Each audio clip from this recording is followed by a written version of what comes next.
Nos candidats sont fin prêts. Voici la première manche de notre jeu et les 3 premiers titres pour le premier jeu à identifier. Ce jeu est-il Soul Blazer, Legend of Zelda ou War Song? Franck? Warsong. War Song, mauvaise réponse. Francis, tu as la réponse? Le 1. Le 1, Soul Blazer sur Super Nintendo. Une bonne réponse, un premier point marqué, bravo. Deuxième jeu à identifier. Pas facile, 3 titres de jeu sur Neo Geo. Le numéro 1, Art of Fighting. Choix numéro 2, World Heroes. Et choix numéro 3, Fatal Fury. Franck? Art of Fighting. Art of Fighting. Art of Fighting. Une bonne réponse, un point marqué, égalité entre les 2 équipes. On les applaudit. Troisième jeu à identifier. 3 titres. Ce jeu est-il Wolfenstein 3D, Spire of Destiny ou Terminator 2029?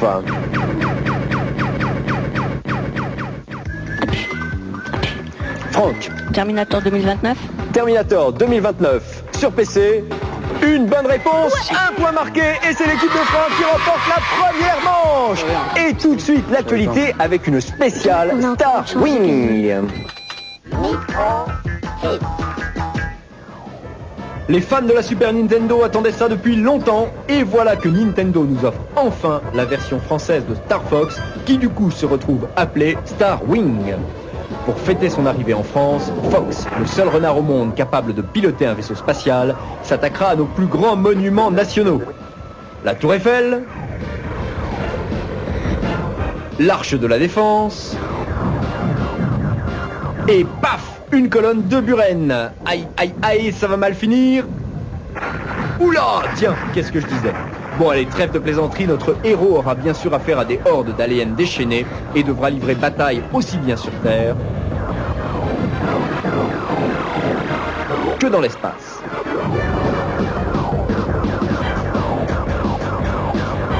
Le nouveau processeur SuperFX permet d'afficher de superbes graphismes en 3D, dotés d'une animation époustouflante, du jamais vu sur Super Nintendo et sans doute le jeu le plus marquant de l'année.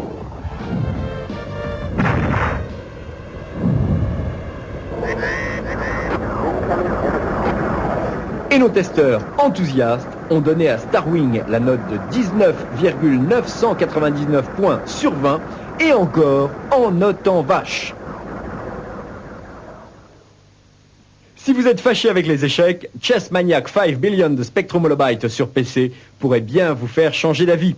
Cet incroyable jeu d'échecs ne se contente pas de vous offrir un adversaire toujours disponible. Ces superbes graphismes ont été réalisés en 3D.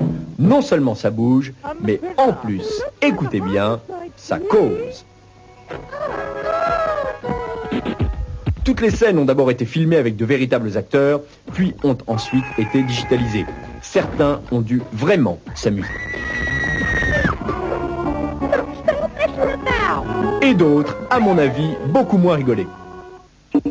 Le résultat est de toute façon très impressionnant, ce qui explique la note de 17 sur 20. Shanghai 2 d'Activision sur Super Nintendo est un jeu de réflexion qui vous offrira un petit moment de repos et de calme entre 2 shoot 'em up. Il s'agit d'une variante du jeu de Mahjong, très apprécié en Asie. Le principe de base, éliminer 2 par 2 les tuiles identiques jusqu'à ce qu'il n'en reste plus une seule sur le plateau. L'affaire se complique du fait que les tuiles ne sont pas simplement posées à plat, mais empilées de façon à former de petites pyramides. Diverses variantes sont proposées et vous pourrez affronter un adversaire humain ou jouer contre l'ordinateur qui constitue de loin l'adversaire le plus redoutable. Comble du luxe, vous pourrez même choisir les dessins figurant sur les tuiles parmi une sélection de 11 modèles fantaisistes.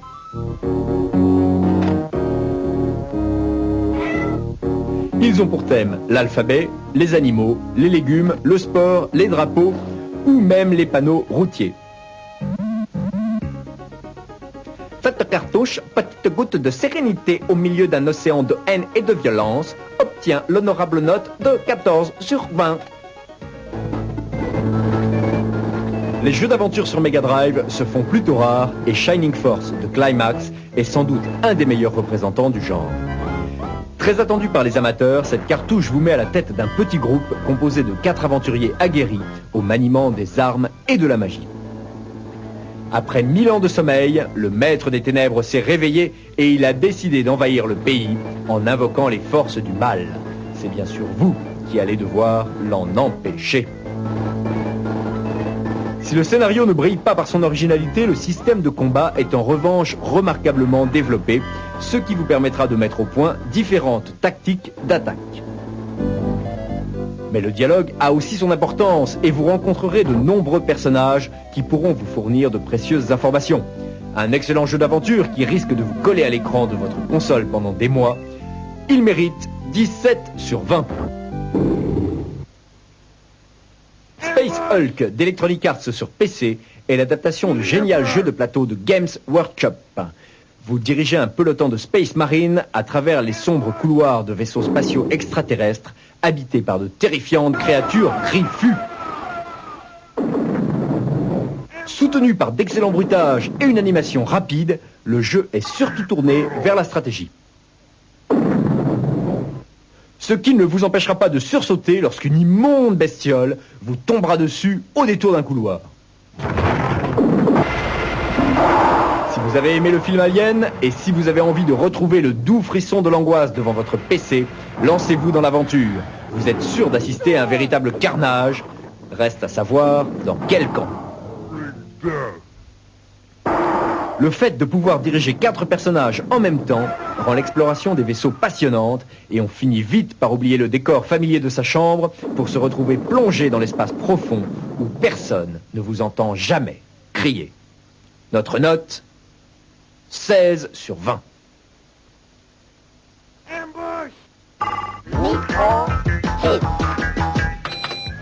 Ce n'est pas parce que Warsong est le seul wargame sur Mega Drive que c'est un mauvais jeu. Au contraire, c'est un hit en puissance. Le niveau 15 est particulièrement difficile car vous devrez vous battre contre un dragon. Ne l'attaquez surtout pas de front car vous vous feriez griller sur place. Libérez l'esprit qui se trouve au nord, emprisonné dans un coffre.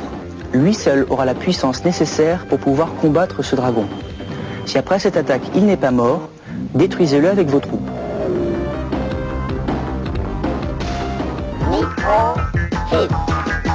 Pour l'instant, c'est l'équipe de Luc et de Franck qui est en tête puisque ce sont eux qui ont remporté la première manche. Qui va remporter la seconde manche? Réponse dans 45 secondes. Est-ce que Luc et Gérald, vous êtes prêts?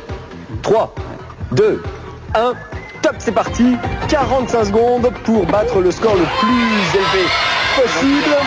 Le jeu, c'est Fatal Fury 2 sur Neo Geo. Luc a réussi au cours des 2 dernières semaines des performances extraordinaires, mais j'ai l'impression que là, il a affaire à très forte partie et que Gérald me semble un maître à ce jeu Fatal Fury 2. Son score, alors qu'il ne reste plus que 20 secondes de jeu, est déjà extrêmement élevé, d'autant plus qu'il y a un bonus qui vient s'ajouter.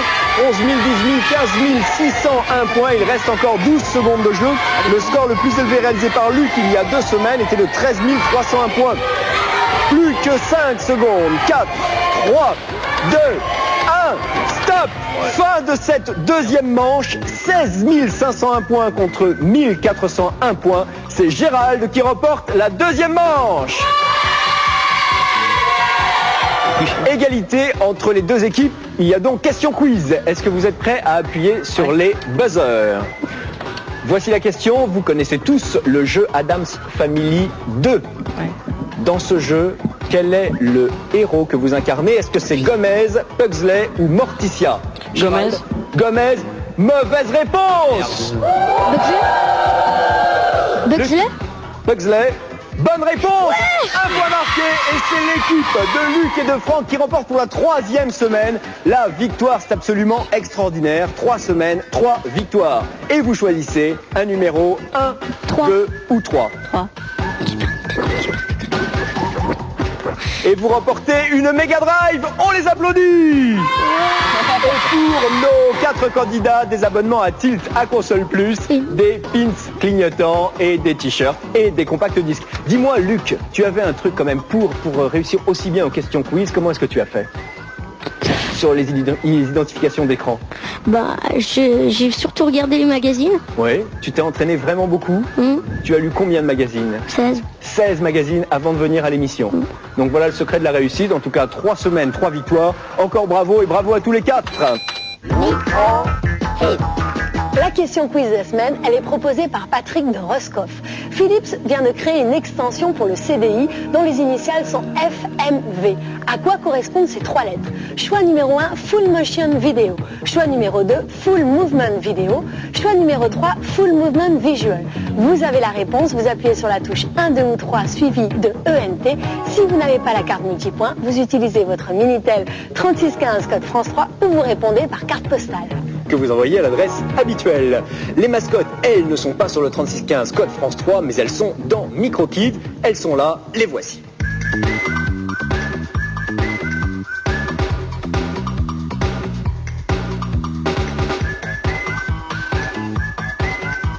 Et c'est l'auteur de cette dernière mascotte qui remporte la Mega Drive. Je vous rappelle que ce concours a été placé sous le haut patronage du ministère de l'Éducation nationale et de la Culture et de l'INA. Je vous rappelle aussi l'adresse pour participer à ce concours de mascotte.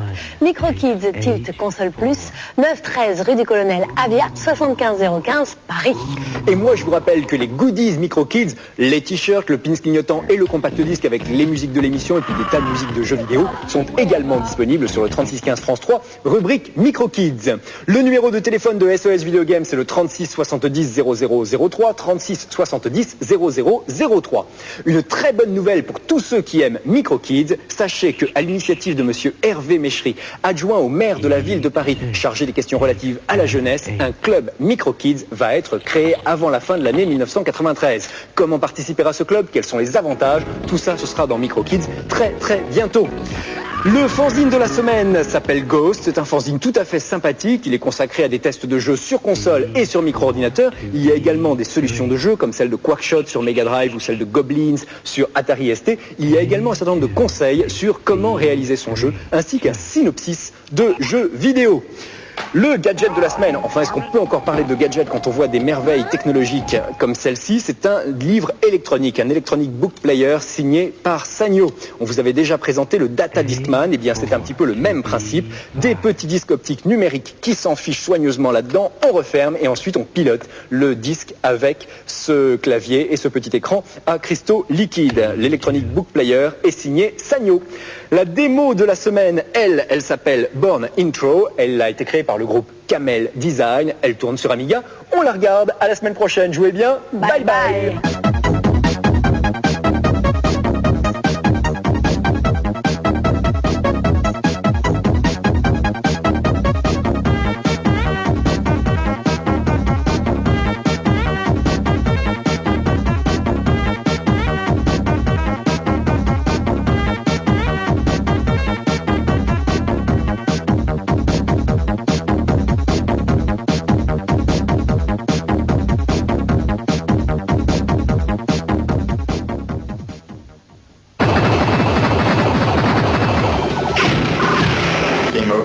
Allez plus loin. SOS Video Game vous donne tous les trucs, les astuces et secrets des jeux vidéo au 36 70 0003.